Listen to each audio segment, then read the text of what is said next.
नमस्कार, आप देख रहे हैं खबरों का सबसे विश्वसनीय और धमाकेदार बुलेटिन न्यूज ब्लास्ट और आपके साथ में विजेंद्र सोलंकी। प्रधानमंत्री नरेंद्र मोदी जापान के हिरोशिमा पहुंचे। जापान के हिरोशिमा में G7 शिखर सम्मेलन में वो शिरकत करेंगे। जापान में G7 समिट में शामिल होंगे प्रधानमंत्री मोदी। चीन और पाकिस्तान पर पीएम मोदी का बयान। चीन से बेहतर रिश्ते के लिए सीमा पर शांति जरूरी है। पाकिस्तान पर निर्भर वो कैसे रिश्ते चाहता है। आतंकवाद पर कार्रवाई करे फिर बात करें। भारत अपनी संप्रभुता की रक्षा के लिए प्रतिबद्ध है और ये दौरा बेहद महत्वपूर्ण है। ये दौरा इसलिए भी महत्वपूर्ण है क्योंकि G7 के अंदर ना पाकिस्तान आता है और ना ही चीन आता है। सच्चाई ये भी कि G7 ग्रुप के अंदर हिंदुस्तान भी नहीं आता, लेकिन हिंदुस्तान को विशेष आमंत्रण दिया गया और प्रधानमंत्री मोदी इसमें शामिल होने के लिए हिरोशिमा पहुंचे। इतिहास गवाह है कि 1957 के बाद पंडित नेहरू के बाद प्रधानमंत्री मोदी वो दूसरे प्रधानमंत्री है जो जापान गए हैं, हिरोशिमा गए। हालांकि डॉक्टर मनमोहन सिंह भी जापान गए थे, लेकिन वो हिरोशिमा नहीं गए थे। हिरोशिमा और नागासाकी ये जापान के वो दो शहर जहां सेकेंड वर्ल्ड वॉर के दौरान परमाणु हमला किया गया था और इसके बाद से ही जापान परमाणु हथियारों का विरोधी रहा है। और यही वजह है कि जब 1974 में इंदिरा गांधी ने जब परमाणु परीक्षण किया तो उसका विरोध जापान ने किया। उसके बाद 1998 में जब अटल बिहारी वाजपेयी की सरकार के दौरान परमाणु परीक्षण हुआ तो जापान ने आर्थिक समझौतों को बंद कर दिया था। लेकिन प्रधानमंत्री मोदी वहां पहुंचे हैं, हिरोशिमा पहुंचे हैं और ये अपने आप में कई समीकरणों को जन्म देता है।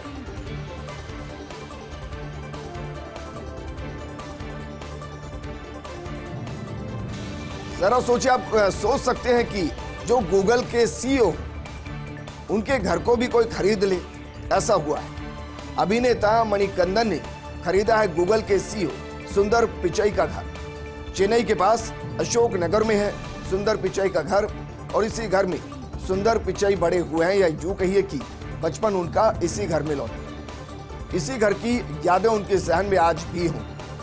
1989 में हालांकि वो चेन्नई छोड़ गए थे।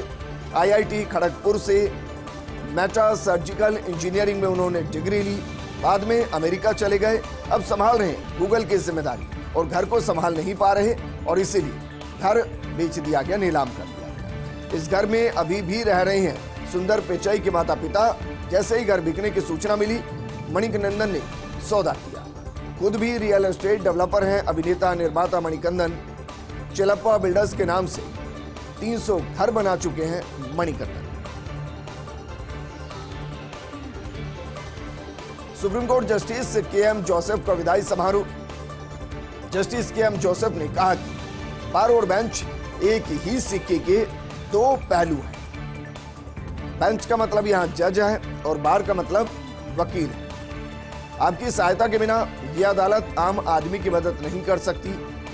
मैं बेहद खुश हूं कि मैं हर मामले में बार की सहायता प्राप्त करने में सक्षम रहा। इस मौके पर प्रधान न्यायाधीश DY चंद्रचूड़ भी भावुक हुए और भावुक होते उन्होंने कहा कि 1972 में पहली बार दिल्ली आया तो जोसेफ सबसे पहले दोस्त बने थे। वाणिज्य कानून से लेकर संवैधानिक कानून तक के मामलों में विशेषज्ञता की कमी खलेगी। हालांकि 16 जून को सेवानिवृत्त होने वाले हैं जस्टिस KM जोसेफ, लेकिन 22 मई से सुप्रीम कोर्ट गर्मियों की छुट्टी के चलते बंद रहेगा और इसलिए ये कार्यक्रम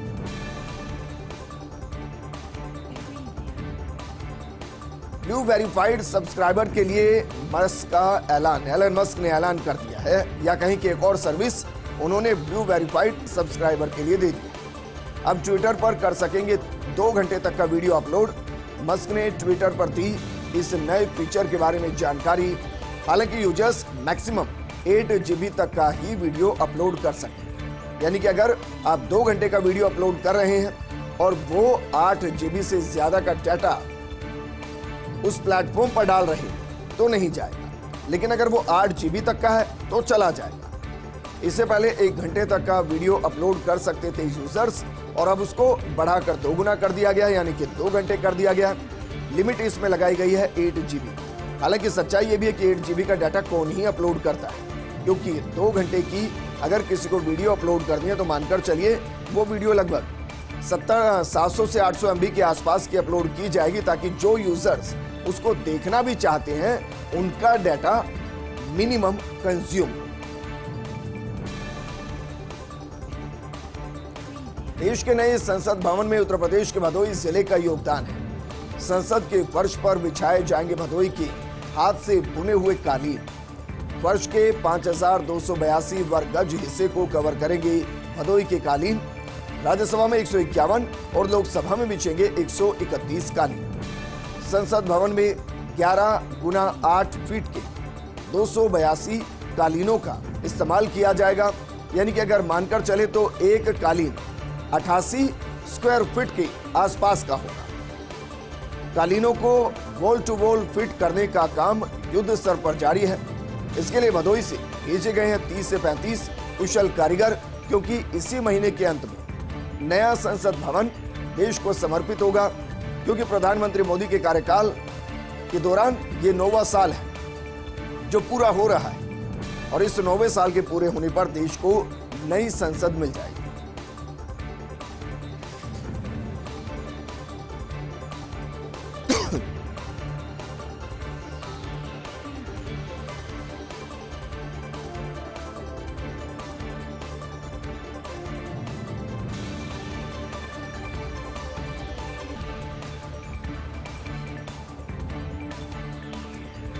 और बात करते महंगाई राहत शिविरों की मॉनिटरिंग की। मुख्यमंत्री अशोक गहलोत खुद कर रहे मॉनिटरिंग। प्रदेश के विभिन्न हिस्सों से लगातार वो रिपोर्ट ले रहे हैं। विधायकों के कैंप में दौरों को लेकर भी वो रिपोर्ट तैयार कर रहे हैं। अब तक की बात की जाए तो 5 करोड़ 22,000 गारंटी कार्ड जारी हो चुके हैं। 1 करोड़ परिवार लाभान्वित हो चुके हैं, और ये आंकड़ा अब 1 करोड़ 9 लाख से ज्यादा का हो चला है। ये वो आंकड़ा है जो परिवार अब महंगाई राहत शिविर के जरिए गारंटी कार्ड से जुड़ चुके हैं। सबसे ज्यादा रजिस्ट्रेशन चिरंजीवी योजना में हुआ है, जिसमें आप दोनों मान लीजिए 90 लाख के आसपास का रजिस्ट्रेशन है। इसमें चिरंजीवी बीमा योजना भी है और चिरंजीवी हेल्थ कार्ड योजना भी है। दूसरे नंबर पर फ्री राशन है, जिसके लिए 72 लाख से ज्यादा रजिस्ट्रेशन हुआ है। 2000 यूनिट जो फ्री दी जा रही है, उसके लिए सबसे कम रजिस्ट्रेशन हुआ है। हालांकि उसके पीछे की वजह यह है कि ये यूनिट सिर्फ किसानों के लिए ही फ्री है, जबकि 100 यूनिट जो आम उपभोक्ता के लिए फ्री की गई है, या कहीं कि 100 यूनिट तक, ये कंफ्यूजन आपको दूर करना होगा। 100 यूनिट तक अगर आप खर्च करते हैं तो ही फ्री है। 101 यूनिट होने पर आपको हर यूनिट पर 3 रुपए का सरकार की तरफ से अनुदान मिलेगा। ये जो आंकड़ा है 65 लाख से ज्यादा रजिस्ट्रेशन अभी तक इसमें हो चले हैं, और उनके लिए फायदा है जो अभी तक 50 यूनिट फ्री का फायदा उठा रहे थे, लेकिन 50 से ज्यादा इसलिए कंज्यूम नहीं कर रहे थे कि कहीं बिल ना आ जाए, और इस चक्कर में वो पंखा भी गर्मी में नहीं चला रहे थे। उनके लिए राहत है कि वो कम से कम 100 यूनिट तक कंज्यूम कर सकते हैं। उनको पता है कि अब 100 यूनिट तक अगर वो कंज्यूम करेंगे तो उनका बिल नहीं आएगा, और बिल तो आएगा ही नहीं, फ्यूल सरचार्ज भी नहीं आएगा, जिसको लेकर वर्तमान स्थिति में बड़ा हो हल्ला हो रखा है।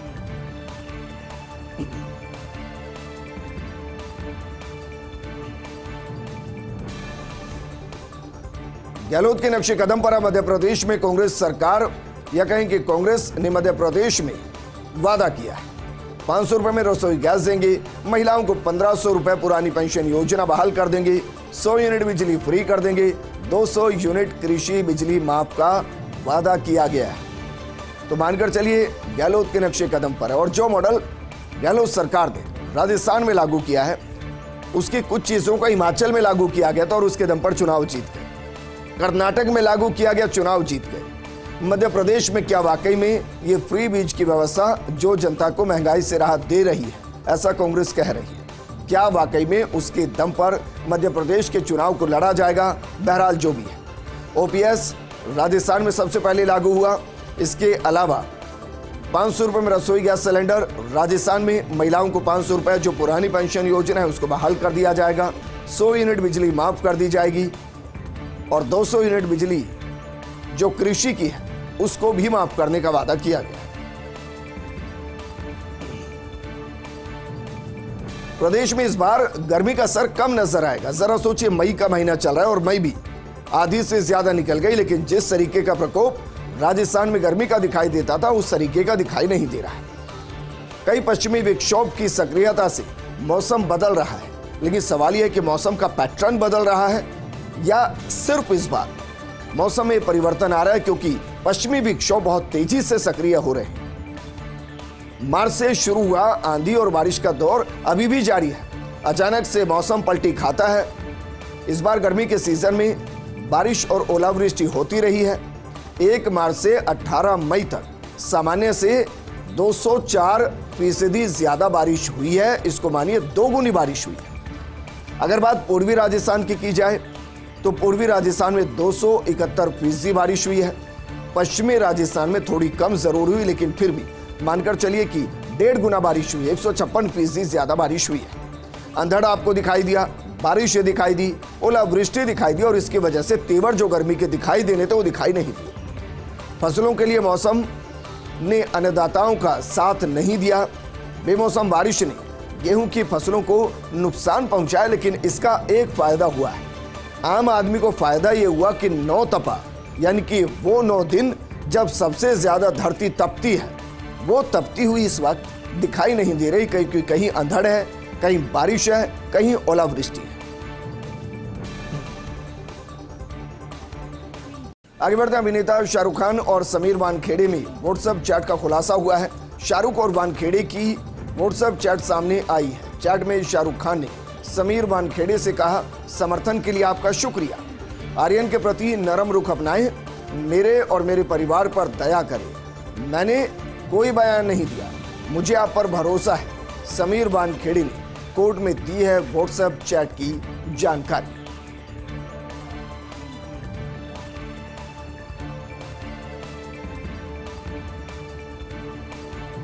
महंगाई के कारण लोगों में बदल रहा खरीदारी का रुझान। मार्च तिमाही में भी कंपनियों की ग्रोथ इकाई अंकों में अप्रैल के रुझान भी उत्साहजनक नहीं।